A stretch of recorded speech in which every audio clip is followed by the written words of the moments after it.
тарихтың зерде тамырына қан жүгіртті. Ол тұншыққан сананы қапастан шығарды, ұлт рухын тірілтті.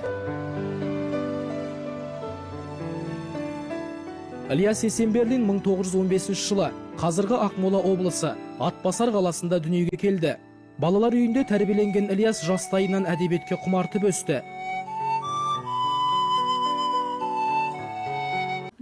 Қазақ кеңестік дәуіріндегі қазақ әдебиетінің көрнекті өкілі Ілияс Есенберлин «Көшпенділер» романын дүниеге келді. Бұл «Көшпенділер» романы негізі 3 бөлімнен тұрады.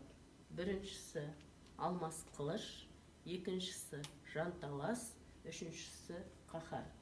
Енді «Алмас қылыш» бөлімінде қазақ хандығының негізін қалаған Керей Жәнібек тұсындағы саяси оқиғалар өте терең, күрделі негізде көркемделіп жазылған. Одан кейінгі «Жанталас» бөлімінде 18 ғасырдағы белгілі тұлғалар Әбілқайыр хан, Әбілмәмбет тұсындағы Ресейдің отаршылдық саясатына қарсы қазақ хандарының жүргізген саясатымен бірге ұлт-азаттық көтеріліс тұсындағы қазақи тұлғалардың психологиялық және моральдық тұрғыдағы өмір жолдары ерекше көркемделіп жазылған. Сонымен бірге тағы бір «Қаһар» соңғы бөлімінде Абылай ханның Ресей мен Қытайдың территориясындағы қазақ жерлерін аман сақтап қалу жолындағы күрестері баяндалған.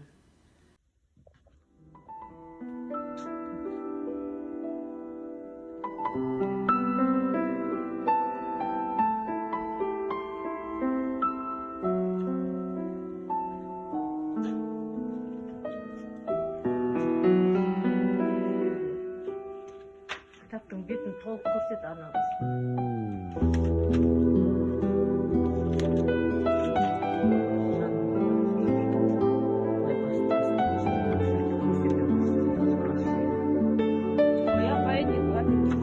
Ілияс Есенберлиннің «Көшпенділер» атты кітабында негізінен Шыңғыс ханнан бастау алған көшпенді мәдениет пен өркениеттің дамуы мен өзгерістері туралы айтылады. Қазақ хандығының оқиғалар мен тарихи маңыздылықтармен байланыса отырып тоқталған бұл кітапта көптеген негізделген саяси, негізделген мәдени, рухани және де тарихи мәліметтер өте көп.